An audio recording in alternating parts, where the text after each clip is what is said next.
I did not come up with the name Cradle Snatcher because all kinds of women complained later on that you know what a Cradle Snatcher is.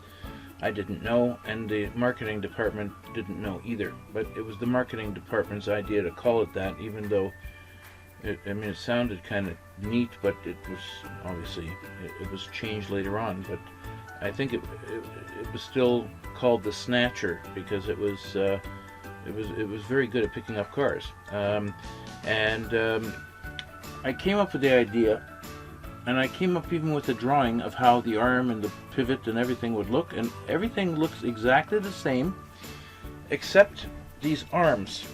In my version, in the prototype that I created, it had an aluminum channel here with pins that were lifting by the tires.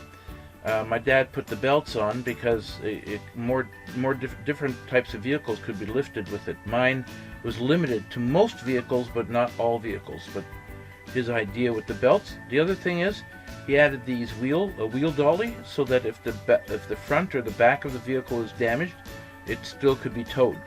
So between my father and I, we created the world's best tow truck, essentially. And so the vehicle wouldn't swing back and forth like this. My father also added a bar here at the back, so it would act like a trailer. And when the vehicle turned, when the truck turned, then it pivoted here as well, so that the car it would pivot here and here, and the car would turn like a trailer behind the truck. Okay, it's a really easy concept, really. Anyway, let's continue. My mom again. This is when we were figuring out a bunch of stuff. This is my father's attempt. Didn't work too well because it was using a sling, and slings are becoming obsolete. But now the new tow trucks have both a sling and the towing, grabbing of the tires. And I created a new design for one that doesn't even need the straps, so you can pick up the vehicle almost anywhere and pull it out of the place that it's in. It's good for tow truck drivers. Anyway, that's my dad's lift. I have no idea what this is, but it looks like one of the ovens for vulcanizing tires, maybe. My mom, my aunt, and her late husband, and now she's gone too, my aunt. This is a vulcanizing machine that repairs tires. The tire would go in here, the damaged part of the tire. This would get so hot that it would melt the tire parts together and fix the tire. I don't know how the stitching and everything else worked. I never really got into that. This was the first prototype no, it's not the first one. The first one I made. The second one, this was the second one. We were trying to gauge how much weight could be lifted from the back before it affects the steering in the front. That's my dad. That's me. Another Christmas. Friends of my parents. Garden. Now this is showing how much you can turn a vehicle. It's amazing how this thing works. I think this is the third prototype. This is the third test unit. Poitras. That was my father's car. My father's car, this was at 95 Research Road in Toronto. And this was my dad's car because the owner didn't want to give us a test car or anything, so my father had to use his own car. What a nice guy, eh? This is lifting his car even higher. But he never dropped a car. Nothing ever happened.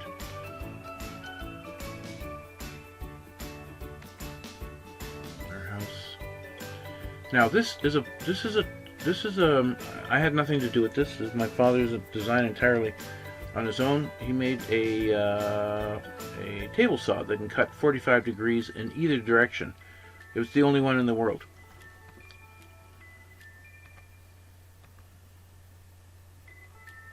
I don't know what a rooster and a rabbit are doing together, but whatever. This is my aunt again. That's her husband. These people are all gone. My dad. Me. This is Sao Paulo. This is also Sao Paulo. I have no idea what this is, but it may be there. I think it's in their apartment, and yeah, it is in Brazil. This is all Brazil.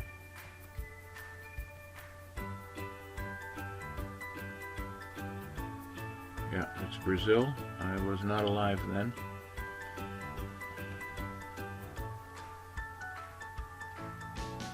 That's Canada, my friend's lake, Kuntz's farm, that's what it was called, and it was in Gormley. I love that place. Siggy and I made this monster, like it was a joke, right? We made a pulley system across the lake, and he put on his diving equipment, and we made these dive planes so that the monster would go underground and the eyes would light up. It was cool. We had lots of fun playing with that thing. I went down with him. We buddy breathed. It was a very deep lake, and the whole thing disappeared underneath the water. And people were freaking out that there was some kind of monster in the lake. And one day, we were tired of playing with it. We put it away, and we were driving into Richmond Hill so we could go to a bar. And when we were driving down the road, there was like 50 photographers there, and I asked Siggy to pull over for a sec. Let's find out what they want. What are they doing here? And some guy told us there's some kind of an animal living in the lake, and they came to take pictures of it. I thought it was really lots of fun. Oh, I'm making my first goulash here. Yeah, that's the thing. This is my invention. It's a bike lift, also lifting by the tires. You lift up the bicycle. You hang the tires on these pins, almost same as my original thing for the tow truck, and then you lift the bicycle up. Cool, eh? All right, these are pictures from the old country. Wow, I didn't even know about these. I had these all scanned in because when my father died, I didn't want to have 5,000 boxes of pictures, so I scanned them. I had a professional photographer scan them all in. And these are all pictures from the old days, pictures I never saw, pictures my parents never showed me. Ha! Wow. Oh, I know they had their own airplane. I thought it was really fun. It is in Paris. Hold on, I'll show you the glider that they got for Christmas from my grandfather.